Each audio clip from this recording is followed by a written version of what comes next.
want you to close your eyes for just a moment. Try to remember the sound of wooden clogs clapping against the pavement, or the rhythmic ticking of the heavy grandfather clock in your parents' hallway. Breathe in deeply. Can you smell the rich, roasted aroma of freshly brewed filter coffee mixing with the sharp, unmistakable scent of heavy rolling tobacco? Welcome back to the Netherlands of the 1980s. It was a time when the world felt both larger and integrating smaller, a time when our neighborhoods were our entire universe, and the rules of the world had not yet wrapped us in endless savings nets. Today, we are going to look back at 20 incredibly normal things we did every single day in the 70s and 80s. Things that made up the fabric of our youth, but which today are either completely forbidden, heavily restricted, or simply unthinkable. We will journey through forgotten rituals and lost freedoms.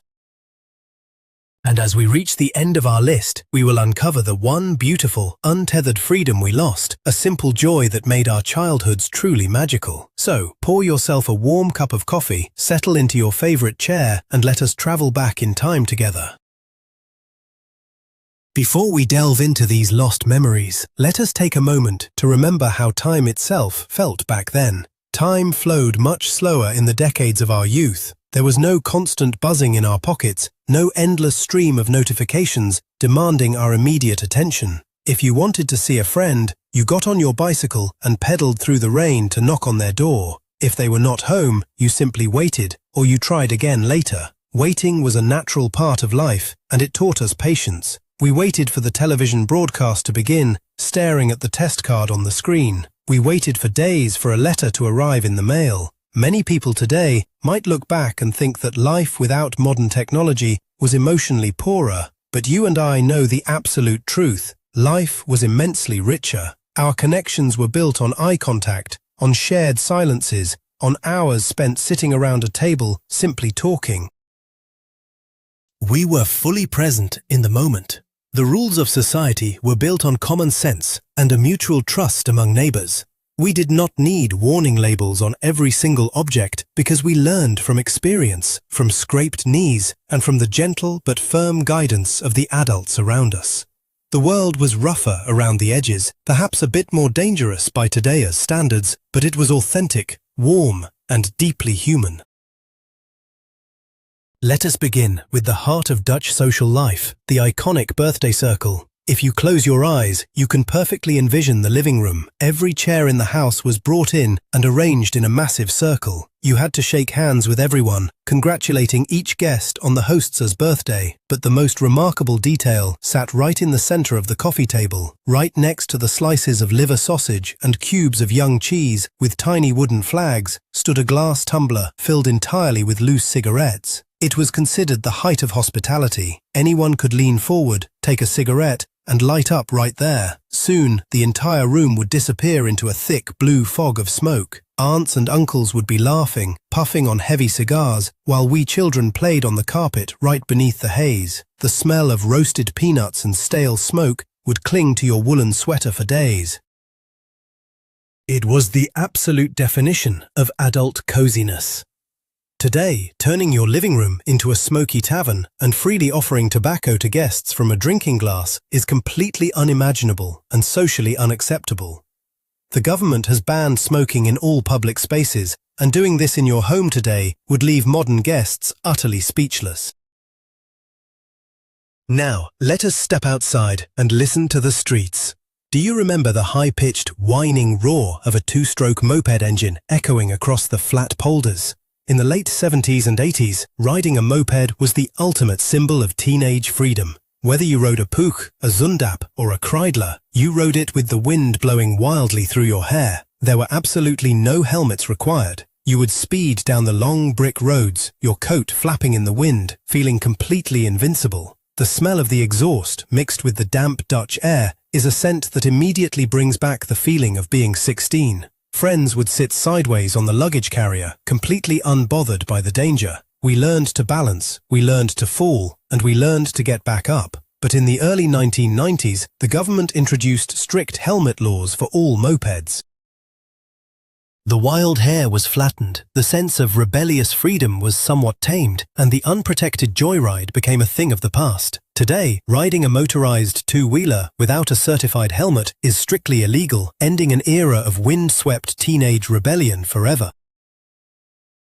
Think back to the great summer holidays, packing up the car to drive to the south of France or the forests of the Veluwe. The station wagon was packed to the absolute brim. And where did the children go? We were tossed right into the back, in the trunk space or the rear seats, without a single seatbelt to hold us down. We would fold the seats flat, lay down blankets, and turn the back of the car into a rolling playground. We played card games, read comic books, and slept stretched out across the cushions while our fathers navigated the endless highways. There was no air conditioning, just the windows rolled down, letting in the loud roar of the highway and the smell of exhaust fumes. If the car braked suddenly, we simply tumbled forward, laughing as we braced ourselves against the front seats. It was an adventure in a metal box.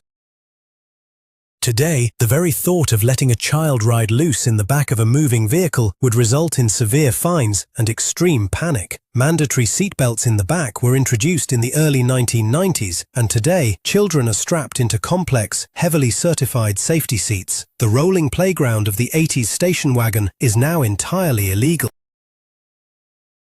Let us travel to the muddy, wind-swept fields of the northern provinces in early spring. One of the most cherished and deeply rooted traditions in the countryside was the search for lapwing eggs. Men and boys would put on their heavy rubber boots and walk for hours through the cold, soggy meadows, their eyes glued to the grass. Finding the first egg of the season was a matter of intense pride. It was a true honor to carefully pick up that small, speckled egg and eventually present it to the Queen, a national event celebrated on television. Families would gather to eat these wild delicacies, celebrating the end of winter. It was a beautiful, quiet interaction between humans and the raw Dutch nature. But as the decades passed, the bird populations began to decline. Environmental laws stepped in to protect the wildlife. Today, walking into a field to take a lapwing egg from its nest is a serious environmental crime.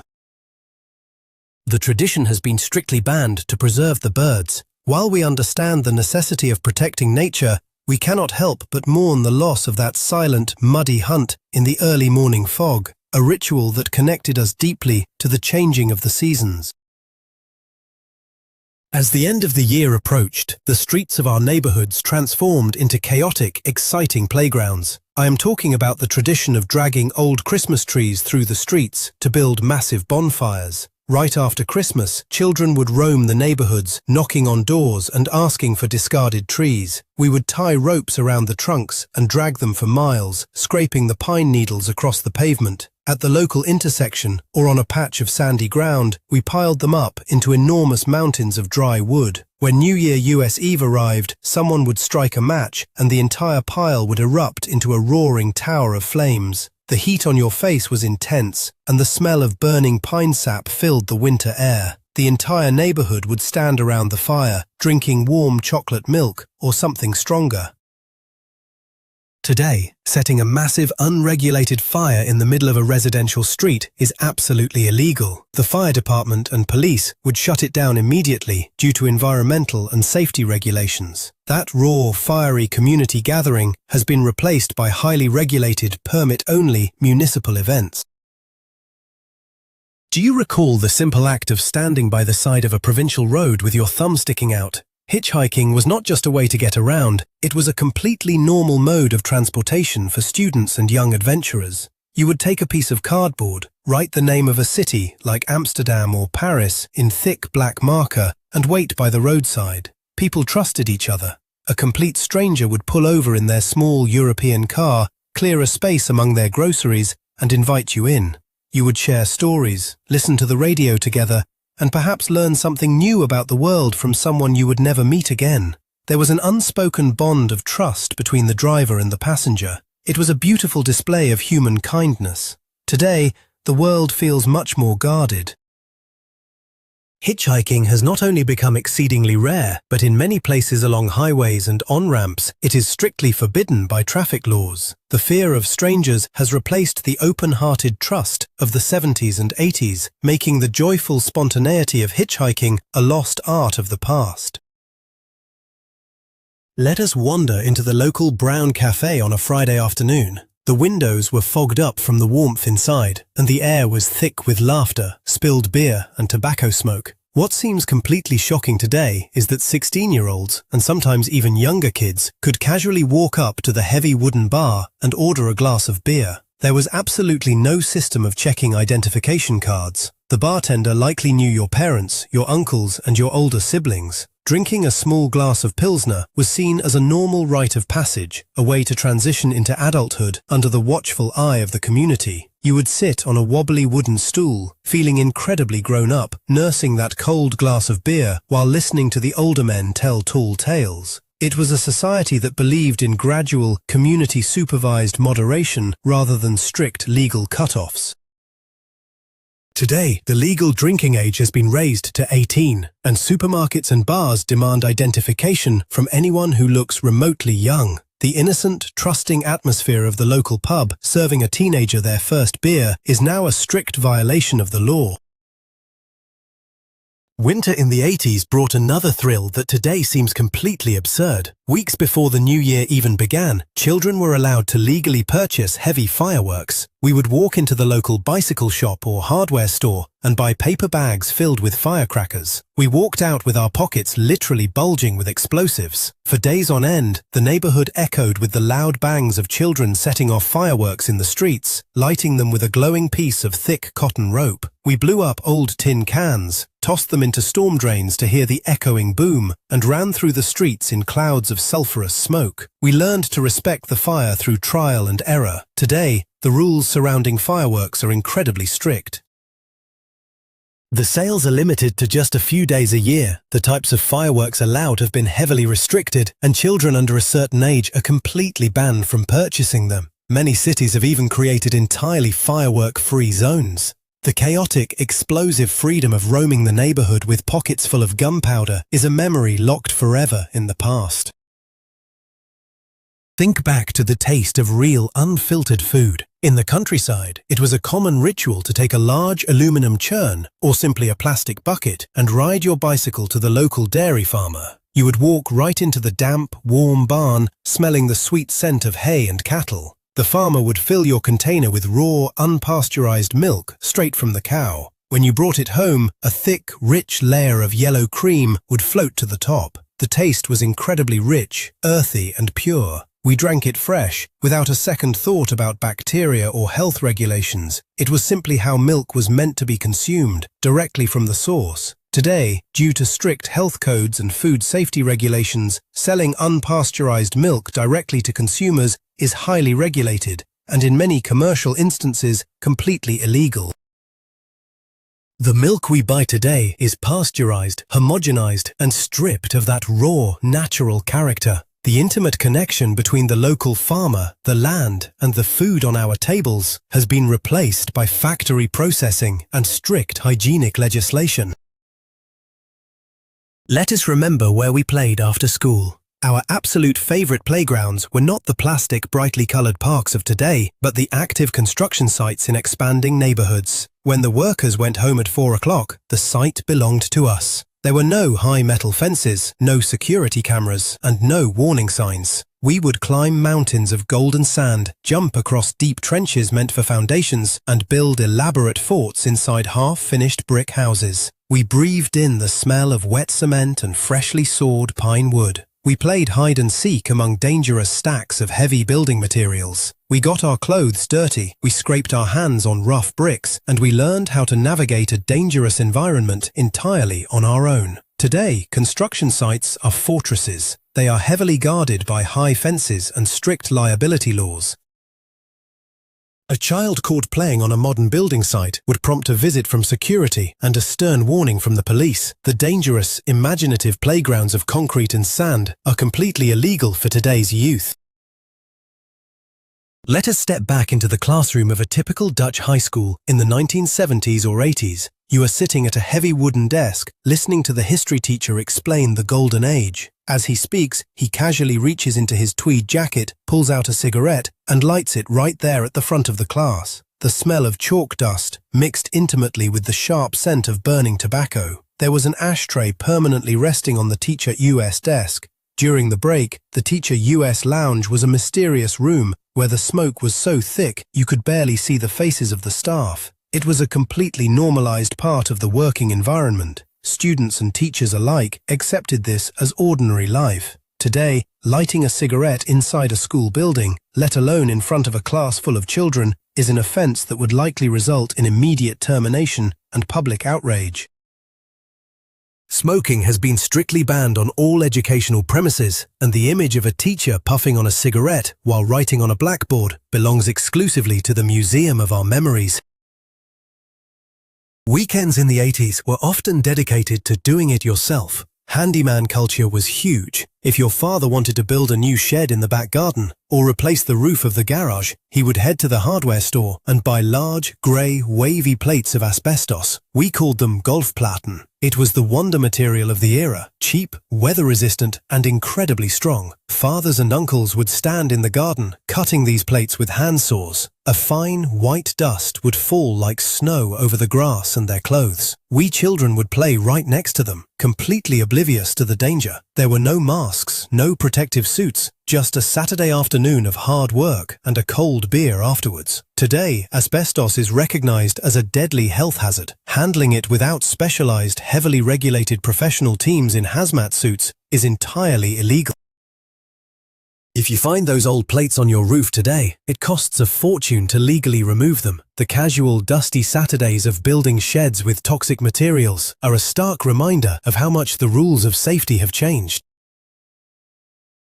Take a stroll down to the local market square on a Saturday morning. You would hear the merchants shouting and smell the fresh-baked stroopwafels. But the true Dutch ritual happened at the herring stand. The fishmonger stood behind a simple wooden cart. There were no modern refrigeration units, no glass sneeze guards, and absolutely no plastic gloves. He would reach his bare hands into the bucket, grab a raw herring, clean it with a swift motion of his knife, roll it in freshly chopped onions, and hand it directly to you. You would hold it by the tail, tilt your head back, and eat it right there on the street. His hands were covered in salt and fish oil, and he wiped them on a simple cloth towel tied to his waist. It was authentic, salty, and delicious. Today, the food and health safety authorities demand strict hygiene protocols.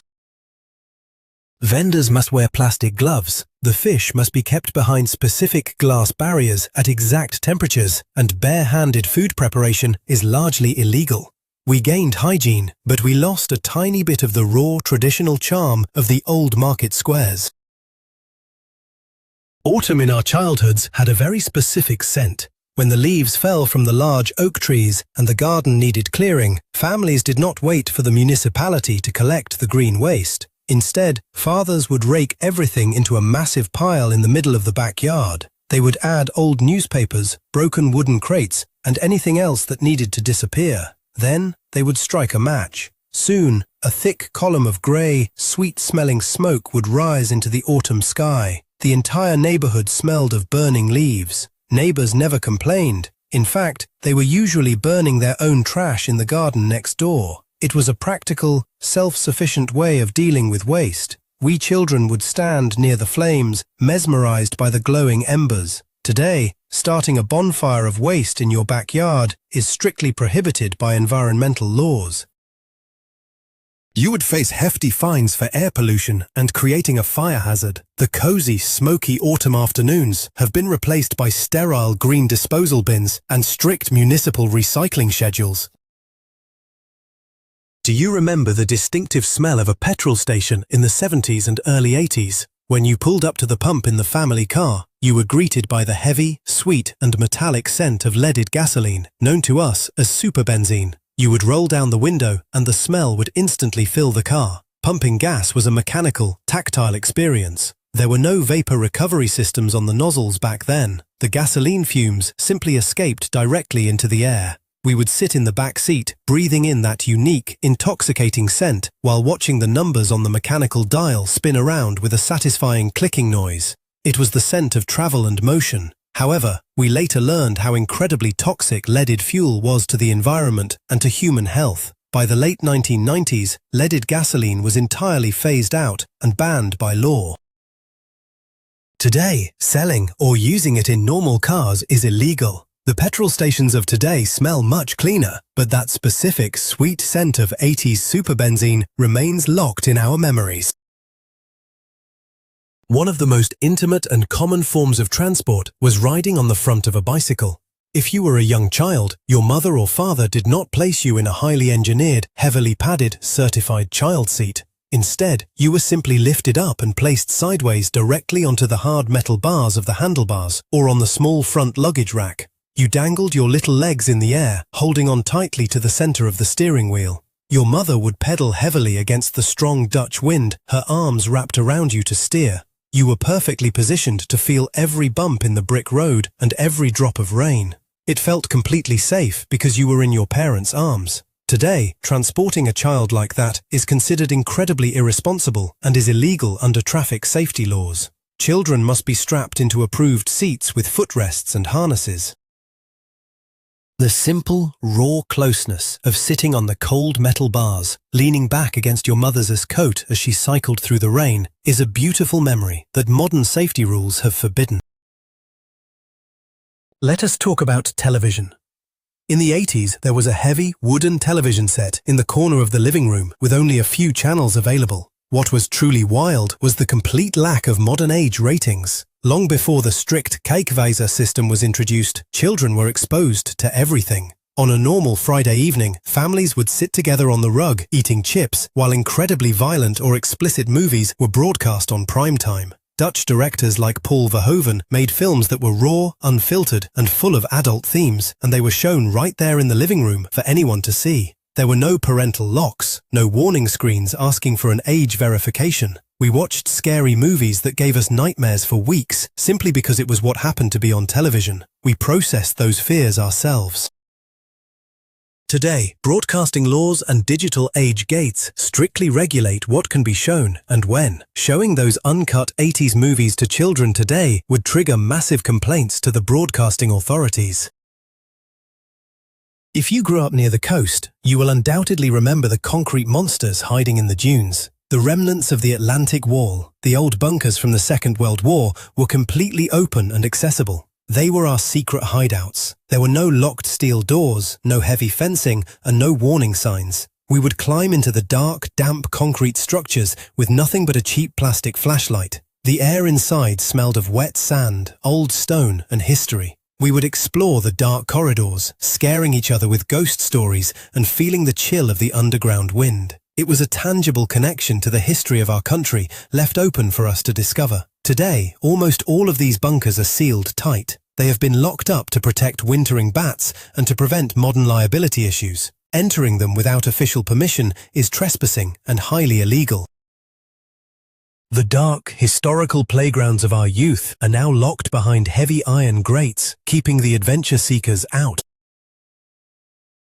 When the deep freeze hit the Netherlands, the entire country would hold its breath. As soon as the canals and lakes froze over, we did not wait for official safety declarations. Men would walk out onto the black ice with a wooden stick, striking it to hear if it was thick enough. Once they gave the nod, hundreds of people would take to the ice. We skated on long wooden speed skates, binding them to our leather boots with thick laces. There were no municipal safety barriers, no controlled zones. It was just the community, the freezing wind, and the sound of blades scraping against the natural ice. Tents selling warm pea soup and hot chocolate appeared magically on the frozen water. We skated until our ankles were bruised and our faces were red. Today, the authorities are terrified of liability. Skating on open natural ice without official municipal approval and rigorous thickness testing is strongly discouraged and often explicitly forbidden by local ordinances. The spontaneous, wild joy of stepping onto untested ice has been replaced by cautious, state-approved winter sports. Finally, we come to the most profound thing that was completely normal in our youth, but today feels almost entirely outlawed. I am talking about the absolute, untethered freedom to simply disappear. On a Saturday morning, we would walk out the front door, get on our bicycles, and vanish. We did not have mobile phones. Our parents did not have tracking applications to monitor our locations. We roamed the forests, the streets, and the fields, properly disconnected from adult supervision. The only rule, the only tether we had to the adult world was the setting of the sun. When the orange glow of the streetlights flickered on across the neighborhood, we knew it was time to race home for dinner. We were entirely self-reliant. We solved our own arguments, we navigated our own paths, and we learned to trust our own instincts. Today, letting a child wander for 10 hours without any means of contact or tracking is viewed by many as neglectful. The modern world demands constant connection and surveillance. That profound, silent freedom to just be a child in the wild is perhaps the greatest thing we have lost. As we look back at these 20 memories, it becomes clear that we do not necessarily miss the danger or the unhealthy habits of the past. What we truly miss is the profound sense of trust that defined the 1970s and 80s. We miss an era where common sense ruled over endless legislation, where communities watched out for each other, and where life was lived in the raw, unfiltered present moment. We miss the tactile world of analog connections, where a scraped knee was a lesson, and a shared silence in a smoky room was a bond. Those days shaped us into the resilient people we are today. If this journey back in time brought a smile to your face, or perhaps a tear to your eye, please take a moment to subscribe to our channel and leave a like on this video. It helps us continue to share these beautiful pieces of history. Now, I want to ask you, which of these lost freedoms do you miss the most? Did you have a favorite hiding spot in the neighborhood, or a special memory of the Klingverjaardag? Please, write your personal stories in the comments below. Let us keep the spirit of our youth alive together. Until next time, take care and hold your memories close.